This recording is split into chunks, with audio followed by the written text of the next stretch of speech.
Hi, my name is Ashley and I'm a mom of 2 little girls. I have a 3.5-year-old named Kylie and I also have a 20-month-old named Mia. So I think today's video is long overdue because every single week when I post a family vlog, I very frequently show some of the books that the girls are reading at home with us, and almost every week someone comments and asks a question about at least one of the books that we showed.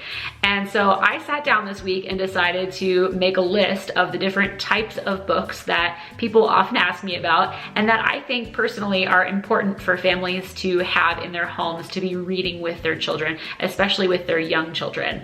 And so I came up with a couple of different categories of books and I broke it up into 2 different videos. So this week's video is going to be part 1, and then next week you will get part 2, which I will talk about in just a little bit what the topic for that one is. For today's video, from one busy parent to another, I'm going to be sharing with you a selection of books that all have to do with feelings and emotions, empathy, peace, and kindness that I think are wonderful reads for young children in your Montessori home.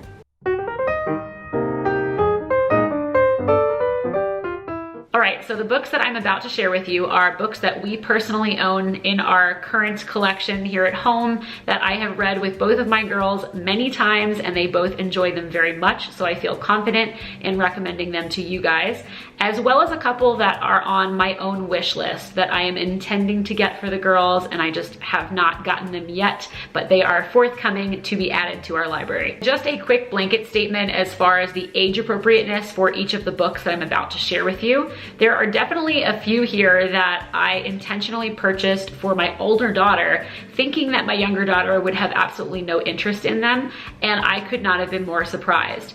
Every single one of these books, she will sit down and attentively listen to and read with me, even all by herself without her older sister present. So I feel like even if you're considering a book and you're worried that maybe your child might be too young for it, I say go for it anyway, because like me, you might be pleasantly surprised, and even if they're too young for it in the current moment, there's no reason that you can't save it and bring it back out again in another couple of months when maybe they are a little bit more interested in it. All right, so let's jump into first books on emotions and feelings. The first one that I want to share with you guys is my all-time favorite. It has been a favorite of both of my girls since they were babies, and it is the book Making Faces.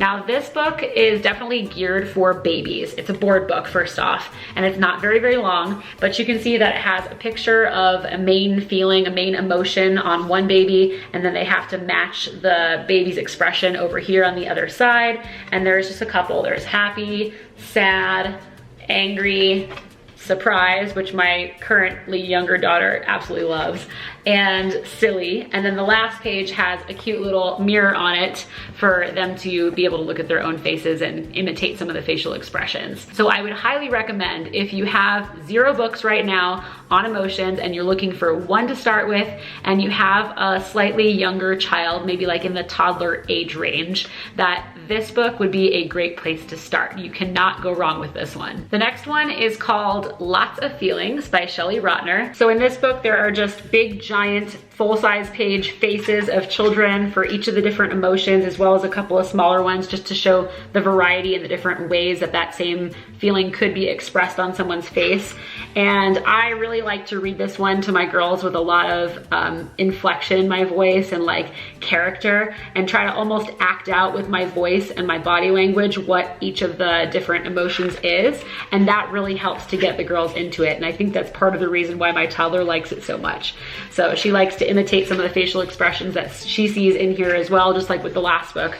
And so this is a pretty good one if you're looking for something that's just kind of baseline that has a lot more emotions to offer in it, other than the first one, which only had like 5. And from a Montessori perspective, both of those first 2 books feature actual photographs of real human beings, so that's pretty much as realistic as it's going to get. The next book has a little bit more of a cartoony feel to it, but it's still realistic in nature, I feel, for the most part.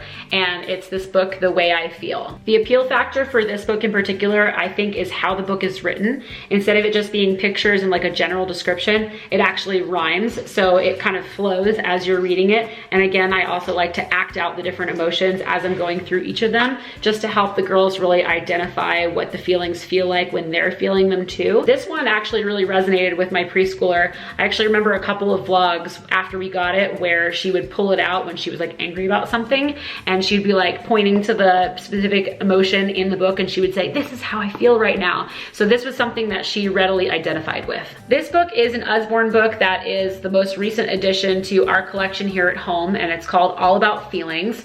Again, I purchased this for my preschooler, and my toddler loves it. I mean, my preschooler does too, but my toddler loves it just as much. This book definitely has a lot of words and reading in it, so this is not something that you would just like sit and read cover to cover with your child in one sitting. Actually, what I usually do when I read this with the girls is, since we've read the whole thing, like not all at once, but we've read the whole thing at this point because we've read it so many times, they kind of have like their favorite sections that they like to read. And so I will let them flip through the book and find the section that they want to read, and then we'll sit down and we'll read the whole thing in that one section. And if they want to go on and do another one, then we do, but I don't really push it. So it's actually more of like a book that we flip through and just do a little bit at a time, basically. And the last book that is specifically about emotions that I do not have yet because it is on my own wish list is actually part of a collection of books that I just discovered the other day, and that's why I don't have it yet. I am so excited about this list. There are actually several that I'm gonna mention in this video and in next week's video as well. It is just such an incredible resource. It is called the Kids Book About series. And if you've never heard it before, then chances are you're going to start hearing about it because I think it was just added to Oprah's Favorite Things 2020 list for the holidays. And this one is called A Kid's Book About Emotions. Now, these books are geared for slightly older children, at least in the description it says for like ages 5 or 6 usually on up. So I'm not 100% sure if the girls are gonna be into it, but I'm excited to get my hands on a copy and give it a go and see how they like it. And if not, like I said, then we'll just put it in the closet for a little while and then take it back out again when they're a little bit older. I was doing some reading and it looks like the series was actually started by this man named Jelani, who is a person of color. He also has a blended family that includes 4 white kids and 2 brown kids, and he started the whole thing with this book that he wrote called A Kid's Book About Racism. And from there it just exploded in popularity, and now they collaborate with a lot of different really fabulous writers, and they've brought in people and experts on a variety of topics and created books about each of them that are specifically geared to kids. Next up, I'm going to jump into a couple of different books about peace and kindness. So the first one is called Peace is an Offering. I personally really like this book because it reads like a poem. It is a rhyming book, and it's very sweet. It's just about all of the different ways that peace might look, or how different acts of kindness might look as you're kind of going about your normal day and going through the events of life that inevitably happen. I just think that this book offers a lot of really solid and simple examples for young children on how they can be peaceful and kind toward their family and friends and acquaintances and anybody else that they might meet. The next book is called A Little Peace. It's actually by National Geographic. It's similar to the last one in the sense that it's just examples of different ways that peace might look like. But this one features full-size photographs of actual people in other countries and cultures around the world. It's just a very visually bold book, and there's a lot to look at, and I think it's important to also interweave this idea that peace happens globally, not just within your immediate circle. And this is a really visually impactful way to get that point across to your child. Moving on to books about kindness specifically, I started out with this book called Kindness Starts With You because I thought that it would be age appropriate after I read some reviews, and it did not disappoint. It has a lot of examples of things that apply right here at home that my girls are familiar with. The only thing that I was not in love with was the fact that the pictures are very cartoony and not something that I would have wanted necessarily, but I think the content is a good trade-off for it because it talks about things like sharing with a sibling and cleaning up after yourself and making sure to include others in your play, visiting with your elders, helping out in the kitchen like at dinner time, helping out with chores, other chores around the house, helping with younger siblings and like being helpful to your parents in general and working together as a family. I thought that this was a good starter book, but there are definitely a few others that are on my wish list still that I'm about to share with you. The first one is called Kindness is My Superpower. And this book is supposed to be about learning that it's okay to make mistakes and just in general learning peaceful, kind, positive behavior in a variety of different places, not just at home, but also like at school or when you go to the grocery store or when you're on the playground playing at the park. The other one on my wish list is called Be Kind. And this is a book that I actually checked out from the library a very long time ago, I think on 2 separate occasions for Kylie. And I thought it was beautifully illustrated, a very well-written book.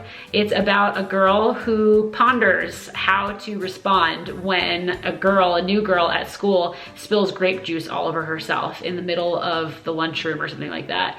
And it goes through a variety of different examples of what kindness and empathy toward others looks like before she finally settles on what she thinks will make the girl feel better about the situation and what happened and kind of befriends her. And it's a really, really sweet book. And then there's another one from that A Kid's Book About collection called A Kid's Book About Kindness, which as of the filming of this video is only available as a pre-order, but I am definitely looking into adding that one to our collection as soon as it's available. And my last category of books for today's video are books on empathy. So the first one that I want to share with you is one of our current household favorites.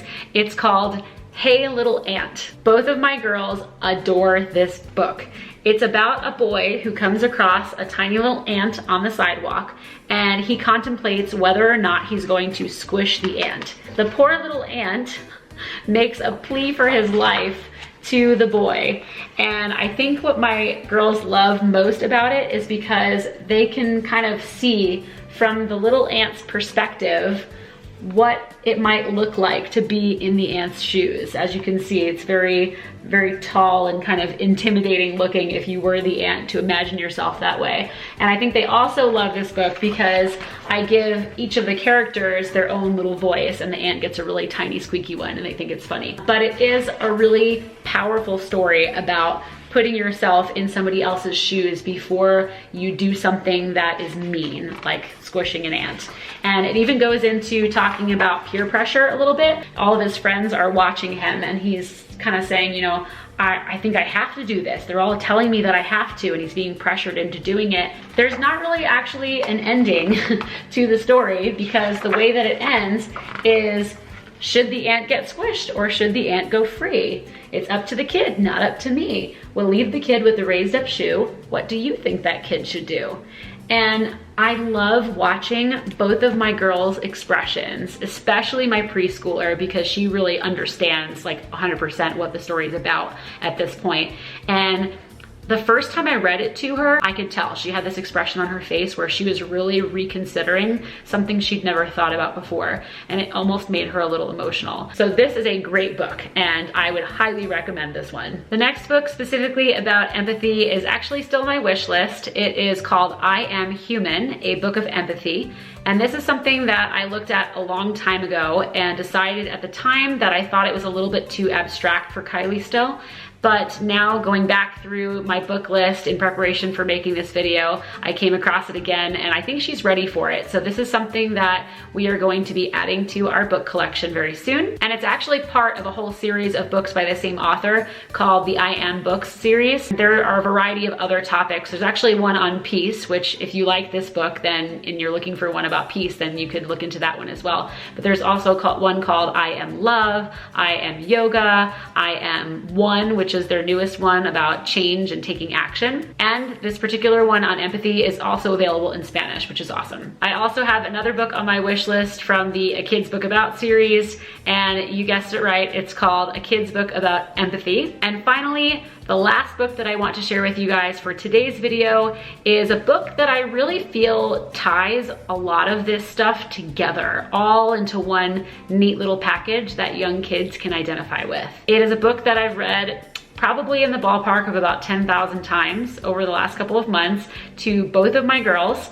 This is another one of those ones that I purchased specifically for my preschooler, and it turns out that my toddler loves it just as much. It's actually part of a series of books that originated with a young male protagonist named Danny, and they're called What Should Danny Do? But they followed it up with a version that has a female protagonist in the story, and it's called What Should Darla Do? So first off, the illustrations in this book are super realistic, like right down to this breakfast scene in particular, my toddler loves, because the young boy who is her age, the brother, is sitting in a chair that looks identical to hers at the table, and they have all of the same types of things that we would normally eat, at least in our family, in our culture, at the breakfast table, and he's got a little placemat just like she does. What's interesting about this book is that it's a choose your own adventure story, which I did not know what that was before I purchased this book. So in case you're also unfamiliar, it's basically like you start out the story one way and then you get to a certain part, like right here,